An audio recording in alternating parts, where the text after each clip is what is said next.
Hey guys, কেমন আছো তোমরা সবাই? আশা করছি তোমরা সবাই খুব ভালো আছো, সুস্থ আছো। স্যাং ফ্যামিলিতে তোমাদের সবাইকে অনেক অনেক ওয়েলকাম। আর যারা আমার ভিডিও প্রথমবার দেখছো তারা আমার চ্যানেলটিকে সাবস্ক্রাইব করে দিয়ে আমার পাশে থেকো। আর যারা আমার ভিডিও দেখো আমার চ্যানেলটিকে সাবস্ক্রাইব করে দিয়েছো তাদেরকে অসংখ্য ধন্যবাদ। তো এই যে আজকে সকাল থেকেই ব্লগটা শুরু করেছিলাম। তো এই ভিডিওটা যদিও অনেক দিন আগেকার, তো সেই দিনের কথাগুলোই বলছি আর কি। তো এই যে সকালবেলা উঠে কিছুটা কাজ হয়ে গেছে। তো ছেলেকে সকালের খাওয়ানো, নিজেদের খাওয়া সব মোটামুটি কমপ্লিট হয়ে গেছে। তো তারপর এই যে রান্নাঘরে চলে এসেছি। রান্নাঘরে এসে রান্না হচ্ছে। তো রান্না টান্না হয়ে গেলে আর বিকেলে বিকালে আমাদের এখানে আমাদের বাড়ির পিছনে যে মাঠটা আছে ওই মাঠের ফাংশান হবে, যেখানে কালী পুজো হয়েছিল। তো আগের দিন আমাদের এই মাঠে এখানে খেলাও হয়েছিল। যেহেতু কালী পুজোটা ভাইফোঁটা সব মিটিয়ে সিটিয়ে ঠাকুরটাকে রেখে দেওয়া হয়, তো ওই অনেক কয়েকদিন সময় পাওয়া যায়। তো ওই সময়ের মাঝখানে কোনো দিন ফাংশান হয়, কোনো দিন একটু খেলা হয়, বা কোনো দিন এরকমভাবেই দিনগুলো কাটে। তো রান্নাবান্না হয়ে গেছে, তারপর জামা কাপড়গুলো কেচে নিয়েছি। তার মাঝখানে আর কোনো কিছু ভিডিও বানাইনি। তো এই যে সরাসরি চলে এলাম রাত্রিবেলা, সন্ধেবেলা। তো সন্ধেবেলা দেখলাম প্রাইজ দিচ্ছে। তো আমি আগের দিন দুটো খেলায় নাম দিয়েছিলাম, দুটো খেলা নয়, 3-4টে খেলা মতো নাম দিয়েছিলাম, কিন্তু দুটো খেলাতে প্রাইজ পেয়েছিলাম যদিও। তো সেই প্রাইজটাই এখন আনতে যাচ্ছিলাম। তো ছেলে আর আমি দুজন মিলে প্রাইজটা আনতে যাচ্ছি। যেহেতু আমি যেমন হোক করেছিলাম, তো সেই জন্য আর বাড়ির পিছনেই বলে চলে গেছিলাম। গিয়ে ছেলেকে বললাম যে তুই নিয়ে আয়, আমি এখানে দাঁড়িয়ে আছি। তো সেই মতো ছেলে প্রাইজটা আনতে যাচ্ছে। তো এই যে দেখে নাও, আমি আর ছেলে দুজন মিলে প্রাইজ আনতে যাচ্ছি। কতটা প্রাইজ আনতে পারি দেখি। তো আমি ওখানটা দাঁড়িয়েছিলাম আর ছেলেকে পাঠালাম যে তুই গিয়ে নিয়ে আয়। তো সেই জন্যে সোনা চলে গেল প্রাইজটা আনার জন্যে।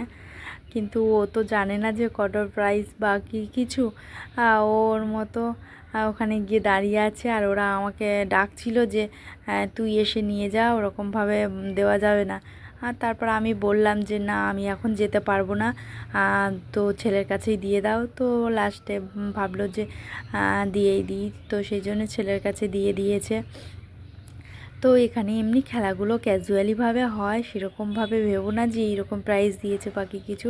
ক্যাজুয়ালিভাবে খেলাটা হয়েছে, তো সেরকমভাবেই যেমন হোক প্রাইজ দিয়েছে। তো প্রাইজটা যেমনই হোক, প্রাইজ তো প্রাইজই হয়, তাই না? তো এই যে দুটো প্রাইজ পেয়েছিলাম, একটা ফার্স্ট আর একটা সেকেন্ড। সেকেন্ড যেটা হয়েছিলাম সেটাও ছেলের জন্য, ফার্স্ট হতে পারতাম, তো ছেলের জন্য সেটাও ফার্স্ট হতে পারিনি। তো এই যে একটা প্রাইজ দিয়েছে, ছেলে নিয়ে চলে আসছিল। তো ওকে বলছে যে ওয়েট কর। তো আর ও বুঝতে পারছিল না, তো সেই জন্য আমি আগিয়ে চলে গেছিলাম, আর পুরো ভিডিওটা বানানো হয়নি। তো ওই যে আমিও গিয়ে ফের আরেকটা যে প্রাইজটা ছিল সেটা নিয়েছি, নিয়ে এই যে দুটো নিয়ে আর এই যে বাড়ি ফিরছি। তো ফার্স্ট বললাম যেটা, যে এই যে দুটো প্রাইজ, তো একটা বড় কন্টেনার আর একটা মাঝারি সাইজের, আর থার্ডটা ছোট।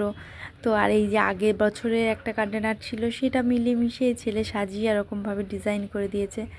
আর এই যে সন্ধ্যাবেলা ফাংশান শুরু হয়ে গেছে, প্রাইজগুলো দেওয়ার পর কিছুক্ষণ পর ফাংশানটাই যে শুরু হয়ে গেছে। তো আমি দেখতে যাইনি, আমি ঘরের জানালা দিয়ে ভিডিওটা বানিয়েছিলাম, তো সেই জন্য ওরকম লাগছে। আর এই যে রাতের দিকে একটুখানি শেষের পর্যায়ে, পুরো শেষ গান যখন শুরু হয়েছে তখন একটুখানি কাছাকাছি গেছিলাম। তো গিয়ে ওই একটাই ভিডিও বানিয়ে আর এই যে চলে এসেছিলাম। তো আর ওই যে বললাম যে প্রাইজটা দুটো, একটা ফার্স্ট একটা সেকেন্ড হয়েছিলাম, আর সেকেন্ডটাও ফার্স্ট হতে পারতাম। প্রাইজগুলো খেলাগুলো কি হয়েছে সেগুলোই তোমাদেরকে বলা হয়নি। শঙ্খ বাজানো কে কত সেকেন্ড পর্যন্ত শঙ্খ বাজাতে পারে, তারপরে মোমবাতি জ্বালানো, একটা কাঠি দিয়ে কতগুলো মোমবাতি জ্বালানো যায়, আর 30 সেকেন্ডের মধ্যে কতগুলো ফুচকা খাওয়া যায়। তো এইরকম ধরনের খেলাগুলো ছিল। তো আমি শঙ্খ বাজিয়েছিলাম 29 সেকেন্ড। তো কয়েকটা সেকেন্ড হতো, ছেলে আমার শঙ্খটা টেনে ধরে রেখেছিল, সেই জন্য আর পারিনি। তো আর মোমবাতিটা জ্বালানোটা 16টা ধরিয়েছিলাম।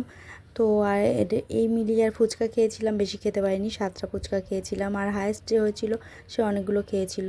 তো যাই হোক, এই ধরনের এইরকম টাইপের খেলাগুলো হয়, তো সেই জন্য বললাম ক্যাজুয়ালি খেলা। তো চলো।